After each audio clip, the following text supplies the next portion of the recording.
എന്റെ കേരളം പ്രദർശന വിപണനമേള പത്തനംതിട്ടയിൽ ഇന്ന് തുടങ്ങുകയാണ്. ആരോഗ്യവകുപ്പ് മന്ത്രി വീണ ജോർജാണ് ഈ പരിപാടി ഇപ്പോൾ ഇവിടെ ഉദ്ഘാടനം ചെയ്യാൻ പോകുന്നത്. മാം, എത്രമാത്രം ഒരുക്കങ്ങളെല്ലാം പൂർത്തിയായി, എത്രമാത്രം പ്രതീക്ഷയുണ്ട്? സംസ്ഥാന സർക്കാരിന്റെ 4ാം വാർഷികത്തോടനുബന്ധിച്ച് പ്രത്യേകിച്ചും നമ്മുടെ പത്തനംതിട്ട ജില്ലയെ സംബന്ധിച്ചിടത്തോളം ഈ വാർഷികം ആചരിക്കുമ്പോൾ ഈ കഴിഞ്ഞ 9 വർഷം മുൻപുള്ള ഒരു ജില്ലയല്ല ഇപ്പോഴത്തെ പത്തനംതിട്ട ജില്ല. നിങ്ങൾക്ക് എല്ലാവർക്കും അറിയുന്നത് പോലെ ഒരു റോഡ് പോലും BM&BC ടാറിംഗ് ഇല്ലാതിരുന്ന ഒരു ജില്ലയിൽ നിന്ന് ഇപ്പോൾ ആറന്മുള മണ്ഡലത്തിൽ നോക്കിയാൽ 54 അധികം റോഡുകൾ, റാന്നിയിൽ എത്ര അതുപോലെ റോഡുകൾ, അതുപോലെ കോന്നി, അടൂര്, തിരുവല്ല, പുതിയ മെഡിക്കൽ കോളേജ്, എല്ലാ ആശുപത്രികളിലും കിട്ടുന്ന പുതിയ ഏറ്റവും കൂടുതൽ ഇപ്പോൾ കഴിഞ്ഞ ദിവസം അവലോകനത്തിൽ ഏറ്റവും കൂടുതൽ സ്കൂളുകൾ കിഫ്ബിയിലൂടെ പൂർത്തിയാക്കിയ ജില്ല പത്തനംതിട്ട ജില്ലയാണ്, വിദ്യാകിരണത്തിലൂടെ. അപ്പോൾ അങ്ങനെ അടിസ്ഥാന സൗകര്യ വികസന മേഖലയിൽ ധാരാളം നേട്ടങ്ങൾ ഈ ജില്ലയ്ക്ക് ഉണ്ടായിട്ടുണ്ട്. ചിലത് ഇപ്പോഴും നിർമ്മാണം പുരോഗമിക്കുന്നുണ്ട്.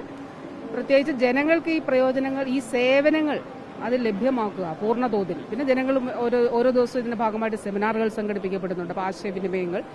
അപ്പോൾ ജില്ലാ സ്പെസിഫിക് ആയിട്ടുള്ള ഒരു കൂട്ടായ്മയുടെ ഇടമാണ് ഇത്. തീർച്ചയായിട്ടും അത് നല്ല രീതിയിൽ തന്നെ ക്രമീകരിച്ചിട്ടുണ്ട്. ജനങ്ങളെല്ലാം വലിയ ഒരു ആഘോഷ പ്രതീതിയിലാണ് ആളുകളെല്ലാം. തീർച്ചയായിട്ടും ഇതൊരു കൂട്ടായ്മയുടെ വേദി കൂടിയാണല്ലോ. അപ്പം നമുക്കറിയാം പത്തനംതിട്ട സംബന്ധിച്ചിടത്തോളം നമ്മുടെ ഏറ്റവും വലിയ ഇവന്റ് എന്ന് പറയുന്നത് ശബരിമല മണ്ഡലകാലമാണ്. അപ്പോൾ ഇന്ത്യയുടെ വിവിധ ഭാഗങ്ങളിൽ നിന്ന് ചിലപ്പോൾ രാജ്യത്തിന് പുറത്തുനിന്നൊക്കെ ആളുകൾ ഇവിടെ എത്തുന്ന ഒരു കാലമാണ്. അപ്പോൾ ഈ ഒരു സമയം അതുപോലെ ഒരുപാട് കൺവെൻഷനുകൾ, മറ്റ് ഉത്സവങ്ങൾ, പെരുന്നാളുകൾ ഒക്കെയുള്ള ഒരു ജില്ലയാണ്. അപ്പോൾ ജില്ലാ ആസ്ഥാനത്ത് എല്ലാവർക്കും ഒന്നിച്ചു കൂടി വരുവാനും അതുപോലെ ഓരോ നിയോജക മണ്ഡലത്തിലും 5 നിയോജക മണ്ഡലങ്ങൾ നമുക്കുണ്ടല്ലോ, അവിടെയുള്ള കാര്യങ്ങൾ, അതോടൊപ്പം സേവനങ്ങൾ, അവിടെ ഏറ്റവും പ്രധാനം സർവീസസ്, എന്തൊക്കെ സേവനങ്ങളാണ് ലഭ്യമാകുന്നത്, നേരിട്ട് ആ സേവനങ്ങൾ ഇവിടെ എങ്ങനെയാണ് അതിൽ എല്ലാവർക്കും അറിയണം എന്നില്ല. അപ്പോൾ അതെല്ലാം ഇവിടെ സാധ്യമാക്കാനായിട്ട് എങ്ങനെയുണ്ട് സാർ, പ്രതീക്ഷ എങ്ങനെയുണ്ട്? അതിഗംഭീരമല്ലേ. കാരണം നമ്മുടെ നാട് കേരളത്തിൻ്റെ പിൽഗ്രിം ക്യാപിറ്റലാണ്. തീർത്ഥാടന തലസ്ഥാനമാണ്.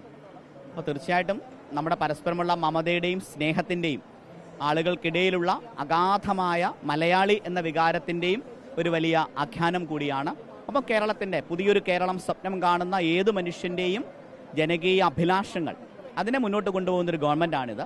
മലയോര പാത സാധ്യമാകുന്നു, ശബരിമല വിമാനത്താവളം അതിൻ്റെ തടസ്സങ്ങൾ നീങ്ങി സാധ്യമാകുന്നു, ശബരിമല തീർത്ഥാടനം ചരിത്രത്തിലെ ഏറ്റവും സുഗമമായ രീതിയിൽ നടക്കുന്നു, പത്തനംതിട്ടയിലെ റോഡുകൾ മാറുന്നു, ജീവിതക്രമം മാറുന്നു, പത്തനംതിട്ട ഉയരങ്ങളിലേക്കാണ് കേരളത്തിനൊപ്പം.